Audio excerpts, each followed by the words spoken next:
बिस्मिल्लाहिर्रहमानिर्रहीम अस्सलाम वालेकुम students, welcome to CBEL concept based education learning YouTube channel. मैं हमाद अहमद आपका ट्यूटर। आज की इस वीडियो में हम बात करेंगे बीकॉम पार्ट 2 की, जिसे ADC पार्ट 2 भी कहते हैं और उसका सब्जेक्ट है बिजनेस लॉ। तो स्टूडेंट्स, आपको पता है आज आपका सेकेंड एनुअल एग्जामिनेशन 2023 के हवाले से पेपर था बिजनेस लॉ का। तो आज की इस वीडियो में मैं आप स्टूडेंट्स से ये डिस्कस करूंगा कि हमारे दिए गए हुए गेस्ट पेपर से, जो कि बिल्कुल लास्ट टाइम पेपर से एक दिन पहले मैंने आपको कहा था कि 10 क्वेश्चन जस्ट प्रिपेयर कर लें, क्या उन 10 क्वेश्चंस के अंदर से पेपर आया? क्योंकि ये गेस्ट पेपर था, ये गेस्ट पेपर आया हुआ था।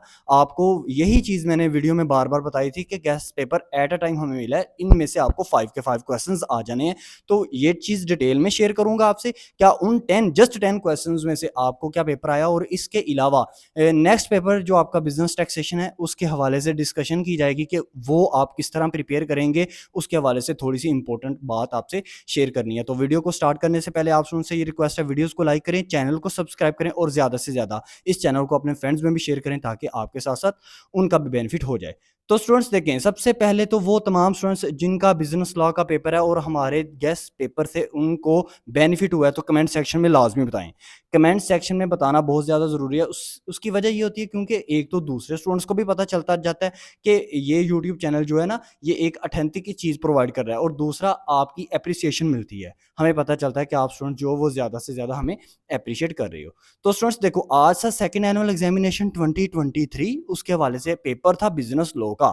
तो आज की इस वीडियो में मैं आप स्टूडेंट से ये शेयर करता हूँ कि क्या पेपर आपको वही आया जो हमने 10 क्वेश्चन आपसे शेयर किए थे। आपको पता है ना, बिल्कुल पेपर से एक दिन पहले मैंने आपसे ना 10 question as a guess paper share किए थे। पहले ना वो 10 क्वेश्चन जो है ना, वो मैं आपसे शेयर करता हूँ मैंने कौन कौन से शेयर किए थे। नंबर 1 मैंने शेयर किया था essential of valid contract. Number 2 मैंने क्वेश्चन शेयर किया था टाइप्स ऑफ कॉन्ट्रैक्ट। नंबर 3 मैंने क्वेश्चन शेयर किया था असेंशियल ऑफ एक्सेप्टेंस। नंबर 4 मैंने क्वेश्चन शेयर किया था असेंशियल ऑफ सॉरी नंबर 4 मैंने क्वेश्चन शेयर किया था आपसे लीगल प्रोविजन रिगार्डिंग माइनर।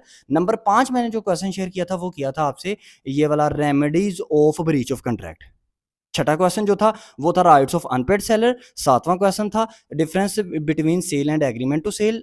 आठवां क्वेश्चन जो था ना, वो आपके पास था difference between private carrier and common career.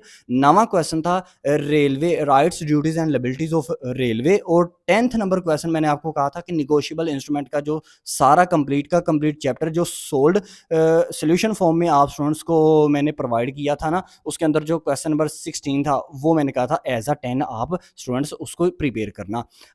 अब चलते हैं पेपर की तरफ। देखो, पेपर आपको स्क्रीन पर शो हो रहा है। अब इसमें से टोटल 8 क्वेश्चन थे, आपको कितने आते थे? वो 10 पहले तो ये शेयर करेंगे ना कि वो 10 जो मैंने गेस्ट पेपर आपसे शेयर किया, जो कि बहुत से स्टूडेंट्स बार बार ये कहते थे कि सर आप जो है वो पहले भी शेयर किए हैं 20 क्वेश्चन, फिर 15 फिर 10। मैंने आपसे यही कहा व्हाट्सएप के ऊपर जब आप कंटेक्ट करते थे ना, तो मैंने कहा ये गेस्ट पेपर होता है, ये किसी भी टाइम जो होती है ना हम तक इन्फॉर्मेशन आती है। तो जैसे ही इन्फॉर्मेशन आती है आपको बताना सबसे ज़्यादा ज़रूरी है। तो वो उस गेस्ट पेपर की इन्फॉर्मेशन ही 10 क्वेश्चंस की जो है ना वो बहुत लेट आई थी। तो इसलिए उसी मुताबिक मैंने ना आप स्टूडेंट से वो इन्फॉर्मेशन शेयर की, और जिन स्टूडेंट्स ने उसको परचेज किया उनका तो मैं गारंटी से कहता हूँ उनका बहुत ज़्यादा बेनिफिट होगा, क्योंकि अभी मैं आपसे शेयर भी करता हूँ कि कैसे उनका बेनिफिट हुआ होगा। तो देखें, सबसे पहले ना चलते हैं आज के पेपर में हमें क्वेश्चन कौन कौन सा आया। नंबर 1 आपको क्वेश्चन आया एसेंशियल ऑफ वैलिड कॉन्ट्रैक्ट। देखें, ये क्वेश्चन मैंने उन 10 क्वेश्चन में आप स्टूडेंट्स को दिया हुआ था, ठीक है। नंबर 2 आपको जो क्वेश्चन आया वो आया लीगल प्रोविजन रिगार्डिंग माइनर, यानी कि माइनर का क्वेश्चन आया। ये भी क्वेश्चन मैंने अभी आपके सामने बोला कि उन 10 क्वेश्चन में से ये भी मैंने शेयर किया हुआ था। 2 क्वेश्चन आगे, हाँ, क्वेश्चन नंबर 3 आपके पेपर में से, क्वेश्चन नंबर 4 आपके पेपर में से, ये दोनों क्वेश्चन नहीं आए हुए थे। क्वेश्चन नंबर 5 देखिए, राइट्स ऑफ अनपेड सेलर, ये भी उन 10 क्वेश्चन में से आया। अब 10 सवाल हैं, 10 सवाल एज अ गेस्ट पेपर आपसे शेयर किए हैं, उनमें से पेपर में आपको 8 आने हैं, मिनिमम आपने 5 करने हैं। तो अभी तक 3 तो आ चुके हैं। अब क्वेश्चन नंबर 6 देखो, क्वेश्चन नंबर 6 उसने क्या दिया था, उसने types of crossing of cheque दे दिया। मतलब ये चेक के रिलेटेड क्रॉसिंग वाला क्वेश्चन था। ये भी मैंने एज अ 10 नंबर क्वेश्चन आपसे शेयर किया था। मैंने आपको अभी बताया कि सोल्यूशन फॉर्म में ये मैंने स्टूडेंट्स को कहा था, जब स्टूडेंट्स मेरे से वो परचेज करते थे ना गेस्ट पेपर, तो मैंने उनको कहता था देखो प्राइस 150 अबव है, तो आप 150 रुपए मजीद पे करके वो जो क्वेश्चन नंबर 16 है ना, ये कंप्लीट निगोशिएबल इंस्ट्रूमेंट वाला चैप्टर, वो एक ही क्वेश्चन में मैंने सम अप किया हुआ है, तो आप उसको परचेज कर लो। तो बहुत से स्टूडेंट्स ने उसको भी परचेज किया, उनका ये क्वेश्चन भी हो गया होगा। तो अभी तक देखो 4 क्वेश्चन क्वेश्चन हो गए। पांचवा क्वेश्चन देखो, पांचवा क्वेश्चन रेलवे एडमिनिस्ट्रेशन, उसने कहा एक्सप्लेन रेलवे एडमिनिस्ट्रेशन, तो इसके मतलब वो पूछ वाला क्या रहा है कि रेलवे एडमिनिस्ट्रेशन को पूरा एक्सप्लेन कर दो, यानी कि रेलवे के रिलेटेड उसके राइट्स भी बता दो, लाइबिलिटीज भी बता दो, ड्यूटीज भी बता दो। तो आपने तीनों चीजें लिख देनी थी। हाँ, जिस स्टूडेंट्स ने ड्यूटीज और लाइबिलिटी लिखा हुआ है कोई प्रॉब्लम नहीं, उनका भी ठीक ही होगा, ठीक है ना। तो ये 5 के 5 क्वेश्चन जो है ना स्टूडेंट्स, 5 के 5 क्वेश्चन, 10 क्वेश्चन शेयर किए हैं, 5 क्वेश्चन उसमें से आपको आ जाए। अब आपको और क्या चाहिए मुझे बताओ। क्या आपसे वैलिड चीज नहीं शेयर की, अल्लाह के फजल से ना वैलिड चीज शेयर की है, तो आप स्टूडेंट्स जो है ना कमेंट सेक्शन में बताएं किस किस स्टूडेंट्स को बेनिफिट हुआ, किसका पेपर किस तरह मतलब रहा पेपर, उसको मतलब पेपर में कोई परेशानी तो नहीं आई।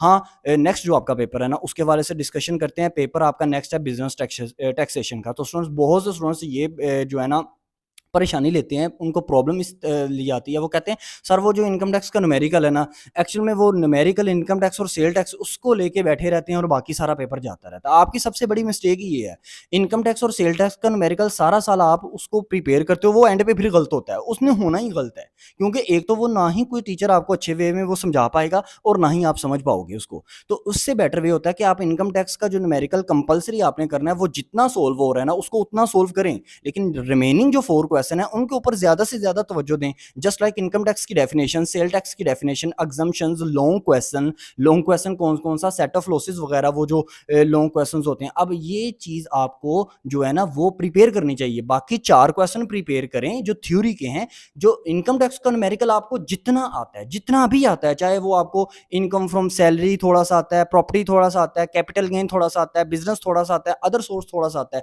वो जितना भी आता है उसको 20 नंबर तक की ही इंपॉर्टेंस दो, उसको 80 मार्क्स की इंपॉर्टेंस मत दो। आप स्टूडेंट्स क्या करते हो, सबसे पहले पेपर में जाके इनकम टैक्स का क्वेश्चन सोल्व करने बैठ जाते हो। जब स्टूडेंट्स बंदा सबसे पहले वो चीज को हाथ डालता है जो चीज इंसान को 50-50 आती है, तो रिमेनिंग चीज भी इंसान को भूल जाती है, ठीक है ना। तो सबसे पहले वो चीज किया करो, आई मीन टू से कि सबसे पहले आप ये किया करो, थ्योरेटिकली क्वेश्चंस किया करो, ताकि आपके 80 मार्क्स तो साइड पे रहो और एंड पे आपको आधा घंटा या 15 मिनट या 20 मिनट जितने भी मिले उसमें आप इनकम टैक्स का न्यूमेरिकल करो, उसको वेटेज दो सिर्फ 20 नंबर की। और बहुत से स्टूडेंट्स मुझसे ये पूछते हैं व्हाट्सएप पर भी और कमेंट सेक्शन में भी कि सर वो जो इनकम टैक्स का न्यूमेरिकल है ना, हमारे टीचर्स कहते हैं अगर उसको अटेम्प्ट करो ही ना, या उसको अगर गलत किया तो बाकी जो 4 क्वेश्चन आपने थ्योरेटिकली भी किए हुए हैं ना वो भी गलत हो जाएंगे। ये पता नहीं किस टीचर ने मुझे तो मैं कभी कभी तो ये चीज सोचता हूँ कि मैं उन स्टूडेंट से ये कहूँ कि उन टीचर का मुझे नंबर तो दे, मैं खुद उनसे कंसर्न करूँ कि ये क्या फिलोसफी है।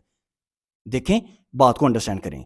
80 नंबर और 20 नंबर दोनों में बहुत डिफरेंस है, जमीन आसमान का। ये ऐसे ही है जैसे बीसी या डब्ल्यू में आपने question number 1 short answer question वाला कंपलसरी करना होता है ना, अगर फॉर एग्जांपल वो क्वेश्चन नंबर 1 आप स्किप कर दो, बाकी 4 क्वेश्चन करो, तो क्या वो 4 क्वेश्चन में अगर आप पास हो तो वो आपको फेल कर देगा?